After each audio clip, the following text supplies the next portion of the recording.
Hey everyone, how are you all? बढ़िया हो? बताओ बताओ, कैसे हो तुम लोग? बताते नहीं हो तुम लोग। हाँ, कोई बात नहीं। क्या ही कर सकते हैं। ऑफलाइन का ऑनलाइन का यही तो एक साइड इफेक्ट है कि तुम लोग बात नहीं कर पाते हो मेरे से। चलो कोई नहीं। अब फटाफट से हम लोग अपनी वोकैब शुरू करते हैं और फिर हम आर्टिकल करेंगे, ठीक है ना? और अगर आपने चैनल सब्सक्राइब नहीं किया है तो बहुत गलत बात है। चैनल को सब्सक्राइब करना है, वीडियोस को लाइक एंड शेयर करना है, जो कि आप कर नहीं रहे हैं। सो फर्स्ट वर्ड क्या है हमारा? इरिवर्सिबल। रिवर्सिबल का मतलब क्या होता है? देखो, IBLE और ABLE का जो मतलब होता है वो होता है वो काम होने के वो लायक है, कैपेबल है वो चीज, उस चीज के।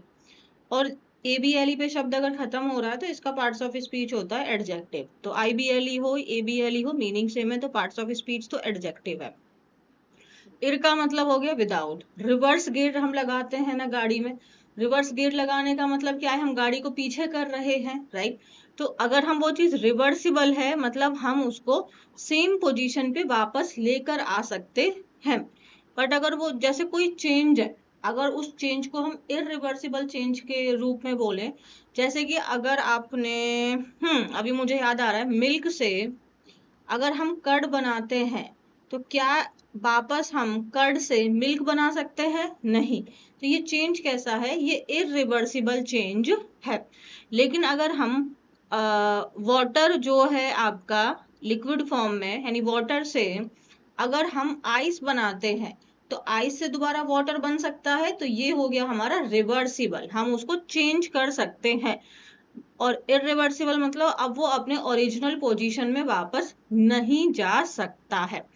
सो इरिवर्सिबल का मतलब हो गया something that can't be changed, back, repaired और अनडन। अब उसको दोबारा से आप वैसा नहीं कर सकते। एक बार हो गया सो हो गया, अब उसमें हम चेंज नहीं कर सकते हैं। ये वन वर्ड सब्स्टिट्यूशन में भी आता है आपका इस तरीके से, like something that can't be changed back, like something that can't be changed back. अब उसको आपको ऑप्शन में क्या होगा? फिर इरिवर्सिबल हमारा आंसर बनेगा।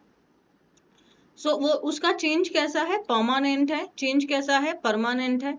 इरिपेयरेबल है, हम उसको रिपेयर नहीं कर सकते हैं। इनक्योरेबल है, मतलब क्योर करना मतलब उसका इलाज करना, उसका इलाज नहीं कर सकते हैं, है ना? अनचेंजेबल है, लास्टिंग है, वो वैसा ही अब रहेगा।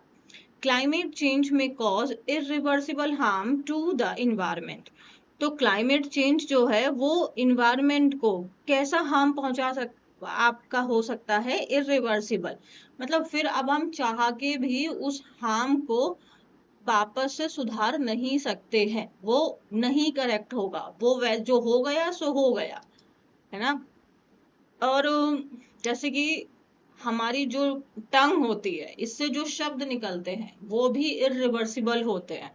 इसीलिए हमें केयरफुल होना चाहिए बोलते वक्त में, क्योंकि आपने जो बोल दिया ना, आप उसको दोबारा से आप उसे करेक्ट नहीं कर सकते हैं, आप कितने भी एक्सप्लेनेशन देते रहिए। Years of neglect led to irreversible damage to the building.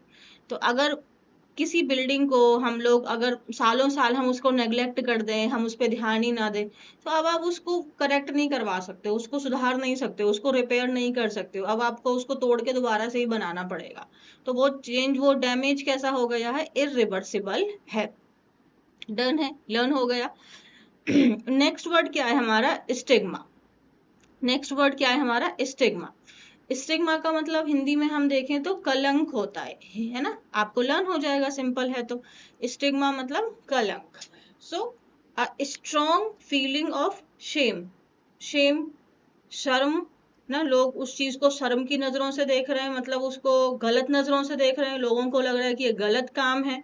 तो भाई तभी तो वो कलंक के रूप में आ गया ना, उसको लोग गलत तरीके से डिसअप्रूवल, नेगेटिव जजमेंट उसके साथ में अटैच्ड है ना, टू अ पर्सन, कंडीशन और a situation by society. I just hate this word, by society. मतलब सोसाइटी में इतनी सारी नेगेटिव चीजें होती हैं, लोग उसको कुछ नहीं बोलते, बट अगर कोई इंसान अपनी लाइफ में कुछ पॉजिटिव चेंज लाने के लिए कुछ बदलाव कर रहा है, उसको क्वेश्चन करने आ जाते हैं लोग। तो आप भी अगर अच्छे के लिए कुछ चेंज हो रहे हैं तो उसमें कुछ भी आपको ज्यादा एक्स्ट्रा दिमाग लगाने की जरूरत नहीं है कि सोसाइटी में चार लोग क्या बोलेंगे। कोई कुछ नहीं बोलेगा, जिस दिन आप सफल हो जाएंगे कि हमें हमें तो पता ही था। तो ये सोसाइटी के, देखो गलत काम तो ऑब्वियसली है, बट अगर हम पॉजिटिव के लिए कोई चेंज कर रहे हैं, लोग उसको अप्रूव करें ना करें, मुझे पता है कि वो मेरे मेरे और मैं किसी को हार्म नहीं पहुंचा रही हूँ, तो मुझे सोसाइटी के अप्रूवल की भी जरूरत नहीं है। This is my thinking, right. मैं क्यों सोचूं इतना? I strong feeling of shame. Shame कौन दे रहा है भाई? सोसाइटी। अगर आप सच में गलत काम कर रहे हो तो गलत है, वो तो भाई बिल्कुल गलत है, बट अगर आप कुछ चेंज लाना चाहते हो, लोग नहीं सपोर्ट कर रहे, it's okay, it's your choice, I know what I am doing. So stigma मतलब सेम, शेम, डिसग्रेस, है ना, डिसरिस्पेक्ट वाला हो गया उसको, लोग डिसरिस्पेक्ट आपको, मतलब आपको बेइज्जत कर रहे हैं, आपको एम्बैरेस कर रहे हैं, नेगेटिव इमेज उसके साथ में जुड़ी हुई है। प्रीजुडाइज का मतलब होता है लोगों ने उसके प्रति एक अपनी धारणा बनाई हुई है, एक टैबू है, मतलब एक धब्बा लगा हुआ है कि ये तो मतलब ऐसा ही होता है। So many people avoid treatment because of social stigma. हाँ बिल्कुल। तो जैसे कि बहुत सारी हम लोग, जैसे अगर आज के डेट में, स्पेशली आज की लाइफ की अगर हम बात करें, तो फास्ट मूविंग लाइफ में मेंटली हम डिस्टर्ब हो सकते हैं। तो मेंटल डिस्टर्बेंस यानी मेंटल इलनेस कोई वो नहीं है, कोई डिसग्रेस नहीं है भाई, इसको आप तुच्छ नजरों से नहीं देख सकते हैं, ये कोई कलंक नहीं है, ये कोई हमारे साथ में अगर हम थेरेपिस्ट के पास चले गए तो इसका मतलब हम पागल नहीं है। I hope you get my point. तो ये आपको क्यों सोचना है? आपको कोई प्रॉब्लम हो रही है, आप अपने आप को एक्सप्रेस करिए, ठीक है। So there is still a social stigma around mental illness. अगर कोई इंसान को थोड़ा मेंटल प्रॉब्लम हो रहा है तो लोग उसके बारे में पता नहीं अलग अलग, दैट्स देयर चॉइस। सो अभी भी सोशल स्टिग्मा बना हुआ है मेंटल इलनेस के रिगार्डिंग में, इसलिए लोग खुलकर बात नहीं करते हैं, क्योंकि पता नहीं क्या लोग उसके बारे में बात करने लग जाएंगे, सोसाइटी उसकी इमेज को डिस्ट्रॉय कर देगी। तो ये सब चीजों से हमें बाहर आना है ना। तो बहुत सारे लोग ट्रीटमेंट इसीलिए अवॉइड करते हैं क्योंकि उस चीज के साथ में सोशल स्टिग्मा जुड़ा हुआ है। तो स्टिग्मा मतलब कलंक, गलत चीज जुड़ी हुई है, नेगेटिव इमेज बनी हुई है उस चीज की, ठीक है। पार्ट्स ऑफ स्पीच क्या है इसका? नाउन है। नेक्स्ट वर्ड है हमारा एक्सेप्शनल। अब जब मैं ये आर्टिकल पढ़ रही थी तो अब मैंने देखा कि इसमें एक्सेप्शनल का मीनिंग तो कुछ और ही निकल के आ रहा है।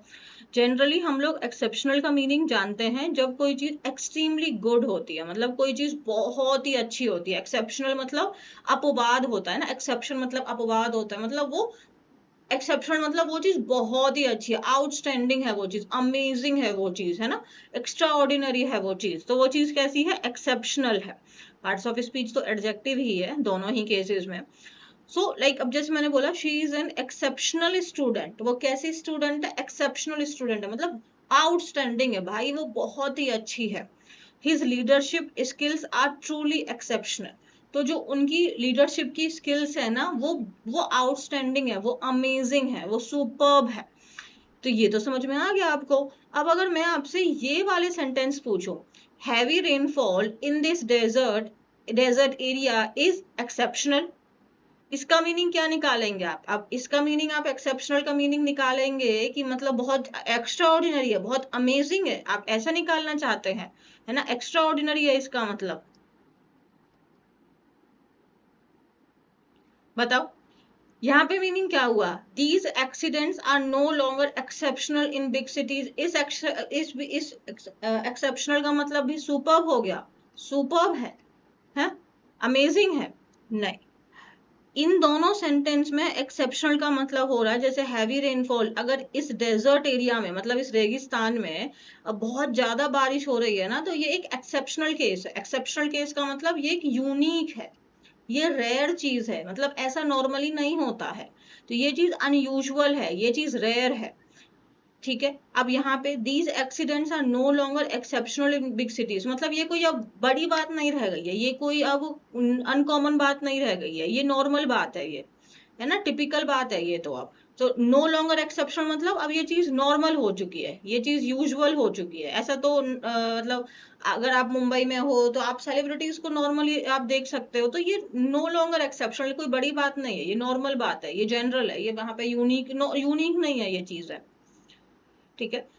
सो यहाँ एक्सेप्शनल का मीनिंग क्या हुआ इन दोनों सेंटेंसेस में? अनयूजुअल है वो चीज, रेयर है वो चीज। अब समझ में आ रहा है कि हम जब जैसे अब ये आर्टिकल पढ़े, अब मैंने देखा ओ इस आर्टिकल में तो एक्सेप्शनल का ये मीनिंग निकल के आ रहा है, उनका ओके। तो अब मैं आपको अगर ये वाला मीनिंग ही रख देती तो हम ऊपर वाले मीनिंग से कनेक्ट करके ना, क्योंकि ये है जनरल, जो ज्यादातर लोग जानते हैं वो ये मीनिंग जानता है, तो हमको ये भी जानना है। आई होप आप समझ रहे हैं, ठीक है। तो अब एक्सेप्शनल के यहाँ पे मीनिंग क्या हो गए, अगर आपसे सिनोनिम पूछ ले एक्सेप्शनल का और वो ऑप्शन में दे दे रेयर, आप मार्क करेंगे? नहीं मार्क करेंगे ना, क्योंकि आपको पता है कि एक्सेप्शनल का मतलब तो आउटस्टैंडिंग होता है, रेयर का क्या मीनिंग हो गया, तो हमारा दिमाग भी नहीं लगेगा यहाँ पे। इसीलिए हमें पूरा मतलब कॉम्प्रिहेंसिव स्टडी की जरूरत होती है। वो चीज अनकॉमन है, अनयूजुअल है, अटिपिकल है, मतलब नॉर्मल वो चीज नहीं है। टिपिकल मतलब नॉर्मल है, नॉर्मल नहीं है। अब नॉर्मल है वो चीज, ऑर्डिनरी से बाहर है, इनफ्रीक्वेंट है, मतलब जनरली ऐसा नहीं होता है। और पार्ट्स ऑफ स्पीच तो ऑब्वियसली दोनों का ही एडजेक्टिव है। डन है, चलिए वेरी नाइस। अब हम शुरू कर देते हैं आर्टिकल। हाँ, organ transplantation, a second chance at life. Let's see. A child is diagnosed with a genetic defect in the heart. Child, child singular noun होता है, इसी का प्लूरल फॉर्म होता है children, ठीक है। तो पता नहीं क्यों मैं बार बार ये बात ही रिपीट करती हूँ, एग्जाम्स में बहुत एरर आ जाता है, चिल्ड्रंस बना के दे देते हैं, चिल्ड्रंस नहीं होता है, चिल्ड्रन होता है, वो ऑलरेडी प्लूरल है। चिल्ड्रन के साथ में प्लूरल वर्ब लगाएंगे आप, तो चाइल्ड के साथ में सिंगुलर, चाइल्ड सिंगुलर है तो आर्टिकल ए आया है। A child is diagnosed with a genetic defect in the heart, मतलब एक बच्चा है, उसको डायग्नोस किया, पता चला कि उसको जेनेटिक डिफेक्ट है उसके हार्ट में, मतलब इनहेरिटेड है, मतलब वो उसको उसके जीन्स में प्रॉब्लम हो गई, जीन की कोडिंग में ही प्रॉब्लम हो गई है। डिफेक्ट है मतलब फ्लॉ है, कमी है, ठीक है, प्रॉब्लम है। The parents sit across from a doctor who speaks of narrowing options and limited time, what should they do? Wait, hope or act? अब जो पेरेंट्स हैं वो डॉक्टर के पास बैठे हैं, जो डॉक्टर है वो क्या बोल रहा है, narrowing options and limited time. Narrowing options मतलब कि बहुत कम ऑप्शंस हैं हमारे पास में इसको क्योर करने के। नैरोइंग ऑप्शंस मतलब बहुत कम ऑप्शंस हैं हमारे पास में, वेरी लेस, वेरी फ्यू, ठीक है। और लिमिटेड ही टाइम है, मतलब जिंदा रहने का जो समय है वो भी बहुत कम ही है। तो अब पेरेंट्स को क्या करना चाहिए, इंतजार करना चाहिए कि मतलब इंतजार या होप करनी चाहिए कि बच्चा ठीक हो जाएगा, या उनको कुछ एक्ट करना चाहिए। Okay. A 30-year-old gymnast, disciplined and fit, develops irreversible lung failure after a sudden illness.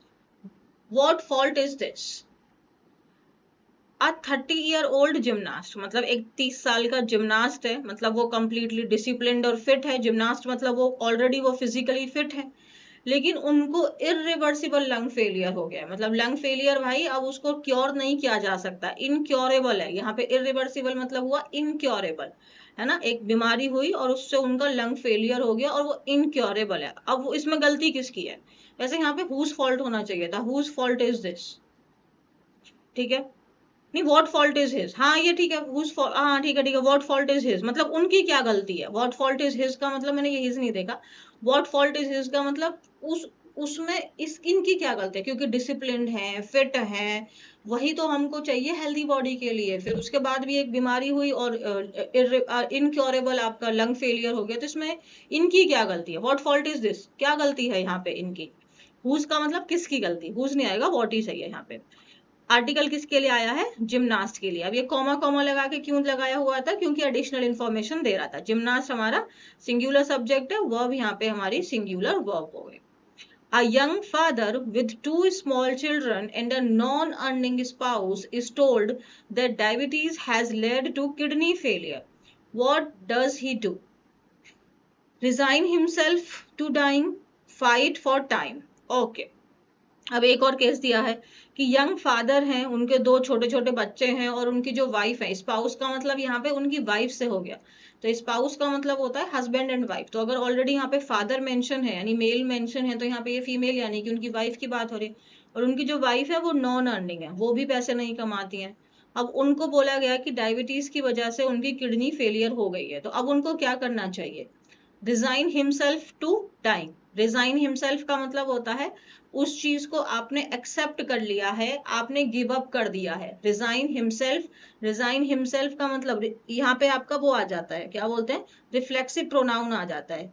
आपने उस चीज को स्वीकार कर लिया है, ठीक है, और उनको फाइट करना चाहिए। क्या करना चाहिए? These are not exceptional stories. They are they are the quiet crisis of organ failure, often misunderstood and deeply feared.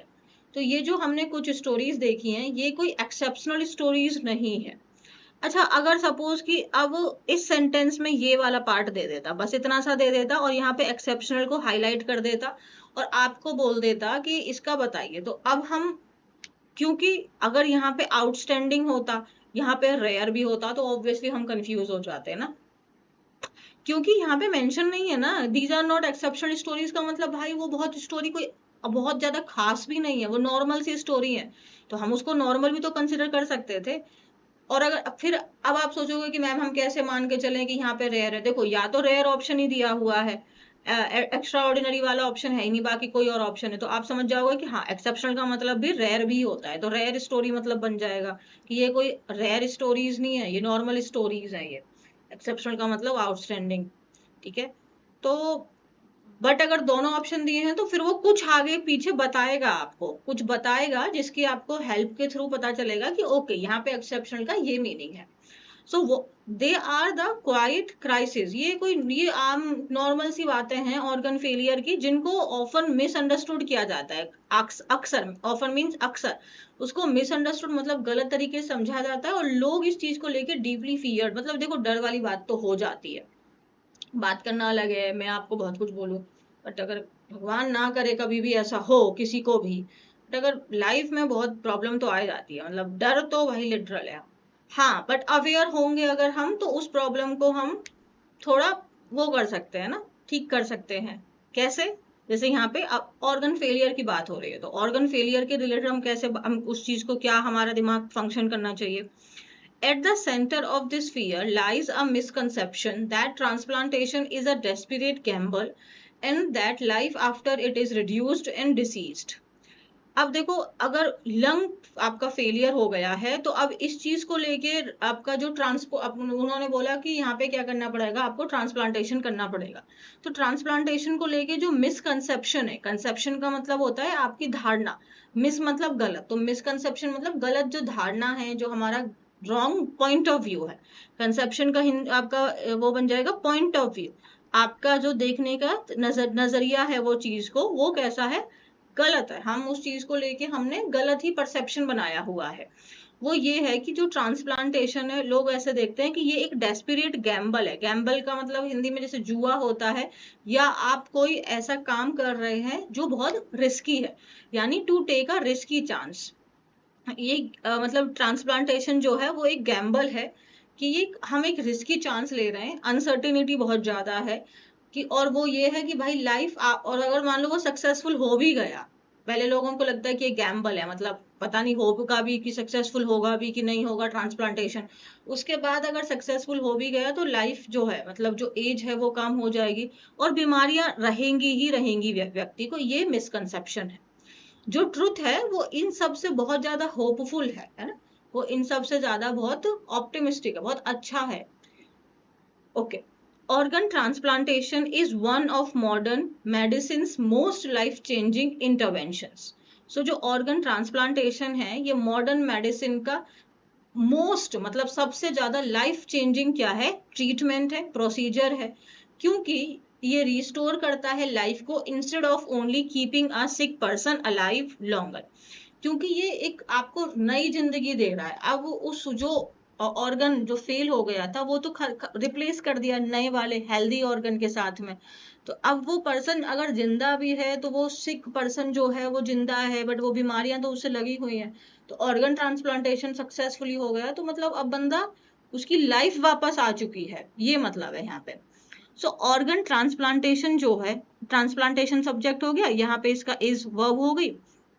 अब देखो यहाँ पे स्ट्रक्चर लगाया हुआ है वन ऑफ मॉडर्न मेडिसिन, तो वन ऑफ के बाद में जैसे यहाँ पे लगाया हुआ है, तो इंटरवेंशंस का मतलब होता है ट्रीटमेंट्स, तो यहाँ पे लास्ट में हमने प्लूरल नाउन लगाया है।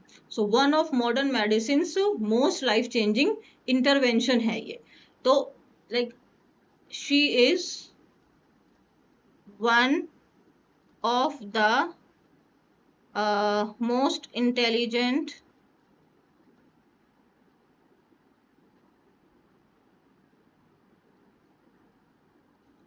गर्ल आएगा कि गर्ल्स आएगा? Of my class, of my class.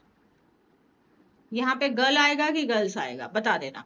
Machines and medicines may support a falling organ for some time, but they are temporary measures, not destinations. अब यहाँ पे बोला है कि machines जो है, मतलब अगर organ failure है तो बंदा machines के ऊपर में उसकी लाइफ चल रही है, medicines पे उसकी लाइफ चल रही है, तो वो सपोर्ट कर सकता है एक फेलिंग ऑर्गन को, जो ऑर्गन फेल हो रहा है उसको कुछ समय के लिए। लेकिन ये टेम्पररी मेजर्स है, मतलब ये टेम्पररी चीजें हैं, ये टेम्पररी एक्शंस हैं, ये टेम्पररी प्लान्स हैं, नॉट डेस्टिनेशन। इससे कुछ फाइनल रिजल्ट नहीं निकल सकता है। आप बंदा मतलब वो सफर ही करेगा, लेकिन ट्रांसप्लांटेशन से एक न्यू हेल्दी लाइफ आ गई, तो लाइफ रिस्टोर हो गई है, वापस से वो जिंदगी मिल गई है। Transplant replace the damaged organ with a healthy one, allowing the body to function again. लेकिन जो ट्रांसप्लांट है वो क्या करता है, जो डैमेज्ड ऑर्गन है उसको हेल्दी ऑर्गन के साथ में रिप्लेस कर देता है, और अब जो बॉडी है वो दोबारा से अपना नॉर्मल तरीके से वो फंक्शन करना शुरू कर देती है। ऑब्वियसली केयर की जरूरत है इनिशियली तो, बट अब वो सिर्फ मशीन्स एंड मेडिसिन के थ्रू आपकी लाइफ को सस्टेन नहीं किए हुए हो, लाइफ को एक न्यू ऑर्गन मिल गया है, तो है ना। Before a transplant, life revolves around hospital visits, weakness, and uncertainty. After a successful transplant, normal life returns.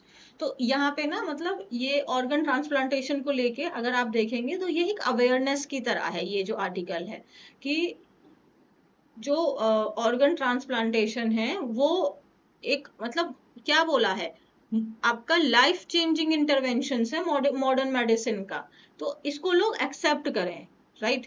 ये बोल रहे हैं यहाँ पे, ये ऑर्गन ट्रांसप्लांटेशन को लेके अवेयरनेस क्रिएट करना चाहते हैं। सो ट्रांसप्लांटेशन से पहले भाई, ट्रांसप्लांट से पहले लाइफ चारों तरफ में किसके घूम रही है, हॉस्पिटल्स के, कमजोरी है, अनसर्टेनिटी है, कुछ पता भी नहीं है कि पर्सन बच भी पाएगा कि नहीं, कितने दिन होगा, क्या होगा। लेकिन एक सक्सेसफुल ट्रांसप्लांट के बाद में नॉर्मल लाइफ रिटर्न हो जाती है ना, नॉर्मल लाइफ में हम आ जाते हैं। Unfortunately society still views transplant recipients as permanently sick. लेकिन दुर्भाग्य की बात यह है कि जो सोसाइटी है वो, या जो लोग हैं वो उसको किस नजरिए से देखते हैं, कि अगर वो ट्रांसप्लांट रिसिपेंट है, मतलब वो ट्रांसप्लांट हुआ है उनकी बॉडी में, रिसिपेंट मतलब जिन्होंने वो रिसीव किया है ना, उनको परमानेंटली मान के चलते हैं कि ये व्यक्ति बीमार है। Yes, they require lifelong follow-up and medicines to prevent rejection, but medical vigilance is not the same as illness. अब यहाँ पे बोला, हाँ ये बात सच है, डेफिनेटली ये बात सच है कि भाई जो आपके ट्रांसप्लांट रेसिपेंट्स हैं उनको जरूरत है लाइफ लॉन्ग फॉलो अप की, मतलब जो उनका ऑर्गन जो ट्रांसप्लांट हुआ है उसको लाइफ लॉन्ग फॉलो अप की जरूरत है, मतलब उसको देखभाल करने की जरूरत है, कि वो टाइम टू टाइम उसका चेकअप करवाते रहें कि सब कुछ ठीक है कि नहीं है, मतलब कोई इश्यू तो नहीं आ रहा है। तो definitely life long follow up की तो जरूरत है, मेडिसिन की जरूरत है, ताकि अगर टू प्रिवेंट रिजेक्शन का मतलब ये हुआ यहाँ पे कि अब देखो हमारी बॉडी के अंदर में ये जो पूरा सिस्टम है ये अपना हो गया, बट अगर हम कुछ इसके अंदर बैक्टीरियाज वगैरह जाते हैं तो हमारी इम्यूनिटी उसको फॉरेन की तरह मतलब उसको लेते हैं ना, कि ये जो पार्टिकल है ये एलियन है, क्योंकि हमारी बॉडी के लिए वो अपना यूज टू नहीं है, कुछ न्यू चीज है जो हमारी बॉडी में एंटर हो रही है, तो इम्यूनिटी क्या करती है, उसको फाइट बैक करती है, उसको स्टॉप कर देती है, उसको रिएक्ट नहीं करने देती है। अब अगर हम एक टोटल न्यू ऑर्गन अपनी बॉडी में लगा रहे हैं तो ऐसा हो सकता है कि हमारी बॉडी उसको भी एलियन की तरह ट्रीट करे, फॉरेन सब्सटेंस की तरह ट्रीट करे और उसको एक्सेप्ट ना करे। तो डेफिनेटली उस चीज के लिए अगर मतलब बॉडी ऐसा रिएक्ट कर रही है तो वहां पे मेडिसिन की जरूरत है कि बॉडी को वो हो कि हाँ मतलब ये अपना ही ऑर्गन है, इसको वो एक्सेप्ट करे। तो उसके लिए मेडिसिन की जरूरत है, लाइफ लॉन्ग फॉलोअप की जरूरत है। लेकिन अब यहाँ पे बोला है मेडिकल विजिलेंस का मतलब होता है सुपरविजन, है ना, आप उस चीज पे नजर बनाए हुए हैं, सुपरवाइज कर रहे हैं उस चीज को, सुपरविजन है, आप उस चीज को देख रहे हैं। Supervision is not the same as illness. तो अगर आप मेडिकली चीजों को सुपरवाइज कर रहे हैं ना, देख रहे हैं, अपने आप को फॉलो अप ले रहे हैं मेडिसिन, ताकि वो चीज उस बॉडी हमारी उस चीज को एक्सेप्ट कर ले, तो ये जो मेडिकल विजिलेंस है ना, ये इलनेस के बराबर तो नहीं है ना। बंदा बीमार है, बंदे का ऑर्गन फेल हो चुका है, वो क्या ये दोनों चीजें आपस में कंपेयर भी हो सकती हैं? नहीं। Transplant recipients are people with renewed strength and purpose who continued contributing to society and the economy. तो जो ट्रांसप्लांट रेसिपेंट्स हैं वो लोग हैं जो जिनको अब नई ताकत मिली है. रिन्यूड स्ट्रेंथ मतलब न्यू नई स्ट्रेंथ उनको मिली है, ताज की दोबारा से है ना, रिवाइवल हो गई है उनकी स्ट्रेंथ, दोबारा से उनको एक पर्पस मिला है जीवन को जीने का, जो कंटिन्यू रहे उनके लिए है ना, वो कंट्रीब्यूट करें सोसाइटी और इकोनॉमी में, अपनी फैमिली के वेलफेयर में. इट इज इक्वली इम्पॉर्टेंट, ये भी उतना ही जरूरी है कि to remove the moral stigma around organ failure. तो ऑर्गन फेलियर को लेके जो ये मॉरल स्टिग्मा लगा हुआ है ना, इसको रिमूव करना भी उतना ही इम्पॉर्टेंट है.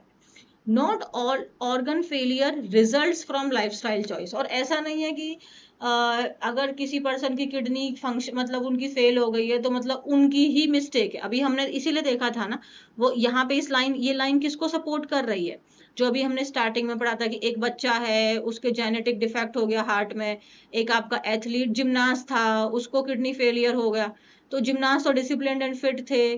तो ऐसा नहीं है कि जो सारे के सारे जो ऑर्गन फेलियर अगर पर्सन को मतलब जो पर्सन सफर करते हैं उनकी लाइफस्टाइल ही खराब है. ऐसा नहीं है कि वो मतलब उनकी लाइफस्टाइल में ही प्रॉब्लम है, ऐसा नहीं है भाई. बच्चा जो है वो हो सकता है कि उसका जन्म ही डिफेक्ट के साथ में हुआ हो, प्रॉब्लम ही उसको उसके जेनेट जीन्स में आ गई हो. ऑटो इम्यून डिसीज है कि जो हमारा इम्यूनिटी है वो खुद को ही डिस्ट्रॉय कर रही है. ये अनएक्सपेक्टेडली हो सकता है. इन्फेक्शंस और ट्रीटमेंट में कॉज लास्टिंग डैमेज. तो अगर हम इसको बस इन्फेक्शंस और ट्रीटमेंट जो है तो ये हो सकता है कि ये वो डैमेज को एकदम अब इरिवर्सिबल ही कर दें कि और वो चीजें रिवर्स ही ना हो पाएंगी, उसको हम ठीक ही ना कर पाए. तो transplantation is not simply a medical procedure, it is a second chance at life, a turning point that restores hope, dignity and the possibility of an ordinary future. तो ट्रांसप्लांटेशन कोई सिर्फ एक सिंपल मेडिकल प्रोसीजर नहीं है, ये obviously ये second chance है उस पर्सन के लिए, उसका एक टर्निंग पॉइंट है. अब होप को दोबारा से रिस्टोर करना कि ओके मैं एक नॉर्मल लाइफ जी पाऊंगा, मैं सब कुछ कर पाऊंगा, अपनी फैमिली के पास रह पाऊंगा डिग्निटी के साथ में.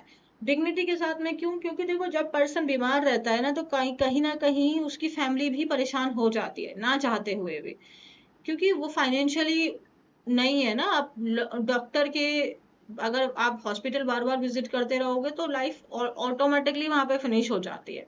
तो ऑब्वियसली वो पर्सन भी अपने आप को लेके होप छोड़ चुका है, उसको भी लग रहा है कि यार मैं क्यों ही जिंदा हूँ. और पॉसिबिलिटी है ना भाई कि वो पर्सन अब एक नॉर्मल लाइफ, ऑर्डिनरी का मतलब यहाँ पे हुआ एक नॉर्मल फ्यूचर अपना देख पाएगा ना, अब वो बीमारियों से अनसर्टेनिटी से नहीं है. सो यहाँ पे ट्रांसप्लांटेशन के रिगार्डिंग ही हमारी क्या है, ये अवेयरनेस का एक पैसेज था. तो मैंने भी इसको इसीलिए सेलेक्ट किया क्योंकि हमारी क्लास का पर्पस भी ये होना चाहिए कि हमें अपने आप में हर चीज के रिगार्डिंग अवेयर होना है. तो ट्रांसप्लांटेशन भी वही है. ठीक है, ओके, सो दैट्स इट. अब हम लोग क्या करेंगे, जैसे मैंने आपको बोला है कि अब इसी पैसेज में से हम एक अपना लाइन चुन लेंगे, मतलब पूरे आर्टिकल में से एक पैसेज चुन लेंगे. ठीक है, पार्ट चुन लेंगे हम, पैराग्राफ, और फिर उसको मैं आपको उसके टोटल एक एक पार्ट्स ऑफ स्पीच में आपको उस क्लास में समझाऊंगी. हम इसमें से देख लेंगे 4-5 वोकैबुलरी, हम सॉरी सिनोनिम्स, स्पेलिंग्स बाबा, स्पेलिंग्स सिनोनिम्स वोकैबुलरी सब तो हमने यहीं पे कर लिया. तो अब जो एक और आपको क्लास मिलेगी उसमें हम क्या करते हैं, अभी मैंने वो सैटरडे से शुरू की थी ना, आज उसकी सेकंड क्लास है. तो उसमें इसी में से कोई एक पैराग्राफ चुन लिया जाएगा, उसके टोटल पार्ट्स ऑफ स्पीच हम करेंगे हर एक शब्द के, और हम उसकी ग्रामर समझेंगे. उन ग्रामर उस सेंटेंस के स्ट्रक्चर से हम अपने लिए जनरल कैसे सेंटेंस क्रिएट कर सकते हैं वो देखेंगे. और हम इसी पूरे आर्टिकल में से कम हम मिनिमम 4 से 5 हम आपकी स्पेलिंग्स को लर्न करेंगे. ठीक है, तो ये अलग सेपरेट वीडियो का मैंने डिसाइड किया है, क्योंकि अगर अब मैं इसी चीज को इस वीडियो में समझाती पार्ट्स ऑफ, मान लो मैंने कोई पैसेज में ये कोई पैराग्राफ चुना फिर मैं उसको पूरे, तो ज्यादा टाइम लगता, आपकी क्लास लेंदी हो जाती, तो नहीं ठीक था ना. आपकी चॉइस होनी चाहिए, आप इतना देखना चाहते हैं तो इतना ही देख के छोड़ दें, उसको फटाफट से आप देख के खत्म कर सकते हैं. राइट, आप ऐसे होगा कि हाँ मैंने आर्टिकल कर लिया बट अब मैं मैम ये वाली जो क्लास है पार्ट्स ऑफ स्पीच वाली, ग्रामर के कॉन्सेप्ट वाली, इसको मैं बाद में देखूंगा. तो वो भी ठीक है ना, चॉइस होनी चाहिए आपके पास में. ठीक है, चलिए अब हम मिलते हैं नेक्स्ट क्लास में. ठीक है, बाय एवरीवन. चैनल को सब्सक्राइब करो, वीडियो लाइक एंड शेयर कर दो. आप लोग कर नहीं रहे हो वो तो कोई बात नहीं, तुम्हारी मर्जी है, और ये टेलीग्राम ज्वाइन कर लेना ताकि ये पीडीएफ आपको मिल जाए। चलिए बाय।